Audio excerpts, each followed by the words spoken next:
Good morning, everyone, and welcome to the class unit gas turbine. Today, in this video, we will discuss about open cycle gas turbine. तो इससे पहले की video में हम लोग gas turbine के बारे में जाने थे। तो गैस टरबाइन क्या है? तो गैस टरबाइन एक एसटीडी फ्लो डिवाइस है जिसमें जो हॉट गैस हमारा जो वर्किंग मीडियम के रूप में काम करता है। यानी कि वर्किंग मीडियम जो गैस है वो कंप्रेसर के थ्रू कंप्रेस होके कंबसन चैम्बर में जाती है, जहाँ से उसका थर्मल एनर्जी का इंक्रीमेंट होती है और ये फाइनली टरबाइन में जाके एक्सपेंड करता है, जहाँ पर उसकी थर्मल एनर्जी जो है कन्वर्ट होता है मैकेनिकल वर्क में। तो ये हमारा बेसिक गैस टरबाइन का जो सिस्टम है वो है। तो इससे पहले कि हम बता दें कि अगर आप हमारे चैनल पर नए हैं तो हमारे चैनल को सब्सक्राइब कर लें, और अगर वीडियो पसंद आए तो लाइक कमेंट ज़रूर करें और अपने दोस्तों के साथ शेयर भी करें। तो हमारा जो अब गैस टरबाइन का पहला हम लोग topic close cycle gas turbine जो देख चुके हैं। अब सेकेंड टॉपिक्स जो इसका है types open cycle gas turbine. तो ये क्या होता है? तो नाम है ओपन साइकिल गैस टरबाइन, यानी गैस टरबाइन का एक ओपन साइकिल। ये साइकिल पूरा क्लोज नहीं होकर के ये क्या रहेगा, ओपन होगा। तो किसे कहेंगे? तो कहता है कि in this type of gas turbine the working substance after expansion leaves the turbine and A fresh charge is continuously taken at the compressor. इसका मतलब ये हो गया कि इस ओपन साइकिल गैस टरबाइन में जो हमारा वर्किंग सब्सटेंस जो कि गैस यूज करते हैं, वो जब टरबाइन से हमारा पास आउट होता है, कहने का मतलब यहाँ टरबाइन में जब वो एक्सपेंड करता है और फिर टरबाइन से जब ये बाहर आती है तो ये डायरेक्ट एटमॉस्फेयर में चला जाता है। इसका मतलब ये हो गया कि यहाँ के बाद ये गैस जो है वो एटमॉस्फेयर में निकल गया, ये गैस दोबारा फिर यूज नहीं होती है। तो इस तरह का जो हमारा गैस टरबाइन होता है जिसमें वर्किंग सब्सटेंस एक्सपेंशन के बाद वो सिस्टम को लीव कर देता है, और जो कंप्रेसर है इसमें हमेशा जो है फ्रेश एयर, ये इसमें जो इनलेट होती है वो डायरेक्ट एटमॉस्फेयर से फ्रेश एयर जो है इसमें इन होता है। तो इस टाइप का जो साइकिल होती है और इस टाइप का जो टरबाइन होता है उसे ही हम ओपन साइकिल गैस टरबाइन कहते हैं। तो ये काम कैसे करता है? तो इसमें ये है कंप्रेसर। तो कंप्रेसर क्या करता है कि एटमॉस्फेरिक एयर को ये सक करता है at atmospheric temperature and pressure पर। जहाँ पर जब ये एयर कंप्रेसर में इन करता है तो ये इस एयर को यहाँ पे कंप्रेस किया जाता है, जिसके कारण उसकी जो प्रेशर और टेम्परेचर है वो दोनों राइज करती है। और फिर ये जो हाई प्रेशर गैस जो है वो फर्दर हमारा पास करता है कहाँ से? तो कंबसन चैम्बर में। तो कंबसन चैम्बर में जो है इसमें जो फ्यूल जो होती है, और ये हाई प्रेशर एयर तो इधर से आ ही रहा है जिस एयर में ऑक्सीजन की अवेलेबिलिटी है, और यहाँ से फ्यूल हमारा आके इस कंबसन चैम्बर में क्या करता है, कंबसन करता है। तो कहने का मतलब है कि कंबसन चैम्बर में फ्यूल और जो ये हाई कंप्रेस्ड एयर ये दोनों मिक्स करके प्लस में कंबशन करता है, जिस कारण से इस एयर का जो टेम्परेचर है वो काफी ज्यादा बढ़ जाता है। यानी कि इस एयर के पास अब क्या है, थर्मल एनर्जी है। और फिर ये इस एयर जो है काफी हाई प्रेशर और हाई टेम्परेचर पर ये सीधा टरबाइन में इन करता है, जहाँ पर ये जो हॉट एयर है वो टरबाइन में एक्सपेंड करता है। और टरबाइन में जब ये एक्सपेंड करता है तो यहाँ से ये इसकी इंथैल्पी की ड्रॉप होती है, और ये इंथैल्पी का जो ड्रॉप है वो कन्वर्ट होता है टरबाइन वर्क के रूप में, जो हमें एक आउटपुट के रूप में यहाँ से प्राप्त होता है। और इसके बाद ये गैस जो है वो एक्सपेंड करने के बाद ये टरबाइन से सीधा एग्जॉस्ट होके बाहर एटमॉस्फेयर में चला जाता है। तो इस तरह से ये टरबाइन और कंप्रेसर का जो ये एक शाफ्ट होता है जो टरबाइन और डायरेक्ट कंप्रेसर से जुड़ा हुआ रहता है।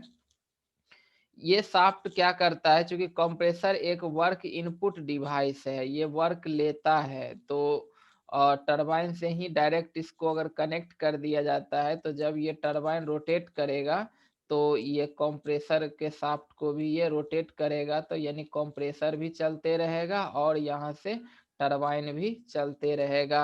और फिर यहाँ पर इसका एक पार्ट वर्क कंप्रेसर में को चलाने में खर्च होता है और इसका बाकी जो रेस्ट इसमें वर्क है वो हमें यहाँ से शाफ्ट वर्क के रूप में प्राप्त होता है। तो ये है ओपन साइकिल गैस टरबाइन का बनावट और वर्किंग। तो हम लोग यहाँ से नेक्स्ट पॉइंट देखते हैं। जबकि इसमें क्लोज जो साइकिल गैस टरबाइन होता था तो इसमें जो एक्सपेंशन के बाद ये गैस लीव नहीं करके बल्कि यहाँ पर एक हीट एक्सचेंजर से पास करता है, किसमें, क्लोज साइकिल में।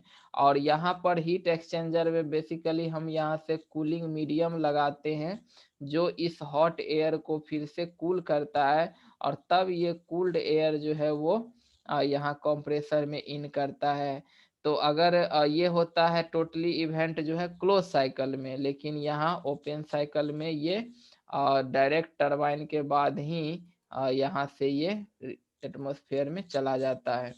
तो इस तरह से यही जो पॉइंट्स है वो यही चीज लिखा हुआ है। इसके बाद यहाँ नेक्स्ट पॉइंट है कि through compressor only air flow whereas through the turbine air and fuel flow. जैसे कि हम यहाँ से देख रहे हैं कि कंप्रेसर में जो होती है वो सिर्फ एटमॉस्फेरिक एयर इन करता है जहां पर इसकी कंप्रेशन होती है, जबकि ये फिर जब फ्यूल यहाँ कंबसन चैम्बर में आने के बाद यहाँ पर फ्यूल भी इसके साथ मिक्स होकर के कंबसन करता है। तो टरबाइन में जो वर्किंग सब्सटेंस है उसमें एयर और फ्यूल दोनों का क्या है, मिक्सचर है। और कंप्रेसर में सिर्फ एयर है। तो स्वाभाविक है कि इसमें जो वॉल्यूम्स है, मास है, वो ज्यादा मतलब टरबाइन में आ रहा है। तो इसलिए टरबाइन का जो डिजाइन होता है वो कंप्रेसर से लार्जर होता है, क्योंकि इसमें फ्यूल और एयर दोनों का इनलेट होता है इसमें। इस तरह से इसका मास फ्लो रेट जो है इसमें ज्यादा होता है कंप्रेसर के कंपैरिजन में। तो इसीलिए turbine is designed for higher mass flow rate as compare to compressor. कहता है कि जो टरबाइन है उसका design higher mass flow rate के लिए किया जाता है कंप्रेसर की तुलना में। इसके बाद है कि नेक्स्ट पॉइंट कि since the atmospheric air contain dust particle. जैसे कि हम जानते हैं कि जो हमारा एटमॉस्फेयर है उसमें बहुत सारा क्या होता है, डस्ट पार्टिकल्स जो है वो तैरते रहता है।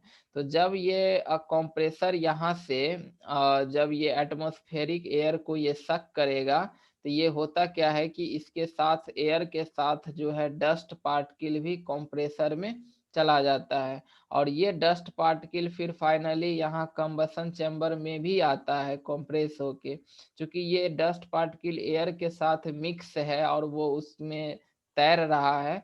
और फिर ये डस्ट पार्टिकल जब कंबसन चैम्बर में आती है तो यहाँ पर जब फ्यूल का कंबसन होता है तो डस्ट पार्टिकल भी हीटेड हो जाती है और फिर ये डस्ट पार्टिकल फाइनली फिर टरबाइन में ही भी आता है एयर के साथ साथ। तो जब ये टरबाइन पे आता है और इसके ब्लेड के ऊपर स्ट्राइक करता है तो ये डस्ट पार्टिकल जो ये टरबाइन का ब्लेड है उसको ये इरोड करता है ना। इससे ब्लेड जो है वो जल्दी खराब होने का चांसेस बढ़ जाती है। इसीलिए बेसिकली यहाँ पर एक एयर फिल्टर लगाया जाता है कंप्रेसर में इनलेट होने से पहले, ताकि जो मोस्ट ऑफ द डस्ट और फॉरेन पार्टिकल्स है वो कंप्रेसर में न जाए। अगर ये डस्ट पार्टिकल लगातार इसमें आते रहेगा तो जो टरबाइन और का ब्लेड है उसको ये क्या करेगा, इरोड करेगा, साथ ही कंप्रेसर को भी ये नुकसान पहुंचाएगा। तो ये मतलब डिफिकल्टी होता है ओपन साइकिल के साथ, जबकि क्लोज साइकिल के साथ ऐसा नहीं होता है। क्लोज साइकिल में तो एक ही गैस बार बार सर्कुलेट होते रहता है, तो उसमें हम लोग एक बार एयर को गैस को प्यूरिफाई करके भर दिए तो वही गैस हमारा यूज होते रहता है क्लोज साइकिल में। और इसमें तो ओपन साइकिल में तो हमेशा ही फ्रेश एयर का इनलेट होता है, तो इसीलिए जो इरोजन का चांस है बाय डस्ट पार्टिकल वो ओपन साइकिल गैस टरबाइन में ज्यादा होता है। तो ये एक प्रॉब्लम होता है ओपन साइकिल का। इसके बाद है क्या कि open cycle gas turbine is light in weight, क्योंकि हम देखते हैं कि यहाँ पर हमें कोई हीट हीट को रिजेक्ट करने की इसमें ज़रूरत हमें नहीं पड़ती है ओपन साइकिल गैस टरबाइन में। इसलिए इसमें हमें अलग से कोई कूलिंग सिस्टम भी लगाना नहीं पड़ता है। तो कहने का मतलब है कि इस तरह से ओपन साइकिल गैस टरबाइन का जो वेट होता है वो लाइट रहता है, हल्का होता है। और साथ ही जो है इसमें ये साइकिल यूज करने से ये भी फायदा है कि इसको हमेशा ही फ्रेश ऑक्सीजन फ्रेश एयर आते रहता है, जो कि हमारे एटमॉस्फेयर में इजीली अवेलेबल है। तो इस कारण से इसका जो और ये सिस्टम हीट एक्सचेंजर नहीं होने के कारण इसका वेट क्या होता है, लाइट हो जाती है, हल्का हो जाता है। इसलिए ओपन साइकिल गैस टरबाइन जो है ये मोस्ट पॉपुलर टरबाइन होता है एयरक्राफ्ट इंजन के लिए। जो भी एयरक्राफ्ट इंजन है वो ओपन साइकिल गैस टरबाइन ही यूज करता है, यूज होता है उसमें, है ना। तो इस तरह से इसमें एक चीज और डिफिकल्टी ये है कि जैसे क्लोज साइकिल में होता था क्या कि क्लोज साइकिल में कंबसन चैम्बर अलग लगा हुआ रहता था और यहाँ से फ्यूल को कंबसन करके हीट एक्सचेंजर के थ्रू जो है वर्किंग जो मीडियम गैस है उसको हॉट किया जाता था, सुपर हीट किया जाता था। जबकि ये ओपन साइकिल में होता क्या है कि फ्यूल का डायरेक्ट कांटेक्ट होता है किसके साथ, तो एयर के साथ, यानी कि वर्किंग मीडियम जो गैस है वो गैस के साथ। तो कहने का मतलब इसमें जो हम लोग फ्यूल यूज करेंगे वो हमें एक उच्च क्वालिटी का फ्यूल होना चाहिए जो टरबाइन के ब्लेड को इरोड ना करे, क्योंकि इसमें फ्यूल और एयर का डायरेक्ट कांटेक्ट होता है। जबकि क्लोज साइकिल में फ्यूल और एयर का डायरेक्ट कांटेक्ट नहीं होता है, इसीलिए उसमें हम कोई भी फ्यूल यूज कर सकते हैं सॉल क्लोज्ड में। इसमें जो है ओपन में जनरली लिक्विड या गैसियस फ्यूल ही यूज होता है जो इस गैस के साथ मिक्स करके अब फिर वो टरबाइन से पास करता है। और इस फ्यूल का जो क्वालिटी भी होना चाहिए वो अच्छी होना चाहिए, है ना। उसमें कोई इरोजन जैसा प्रॉपर्टी नहीं होना चाहिए ताकि ये हमारा टरबाइन ब्लेड को ये हार्म ना पहुंचा सके। तो यही है हमारा ओपन साइकिल गैस टरबाइन जो काफी पॉपुलर है जेट प्रोपल्सन के लिए। इसका मेन कारण है लाइट इन वेट, हल्का होता है ये वजन में, और ये काफी इफिशियंटली भी होती है क्योंकि इसमें हमें कूलिंग सिस्टम लगाने की जरूरत नहीं पड़ती है। तो ये था बेसिक हमारा ओपन साइकिल गैस टरबाइन। तो आई थिंक कि ये टॉपिक जो है सब लोग को क्लियर हो गया होगा। तो अगर ये वीडियो पसंद आए तो लाइक ज़रूर करें, कमेंट अगर कोई डाउट हो तो कमेंट सेक्शन में हमें कमेंट करें, और अपने दोस्तों के साथ शेयर भी करें ताकि उन्हें भी इस वीडियो का लाभ मिल सके। और अगर अभी तक आपने चैनल सब्सक्राइब नहीं किया है तो हमारे चैनल को भी सब्सक्राइब करके बेल आइकन को प्रेस कर दे ताकि हमारा हर नोटिफिकेशन जो है वीडियो का मिलता रहेगा। Thank you.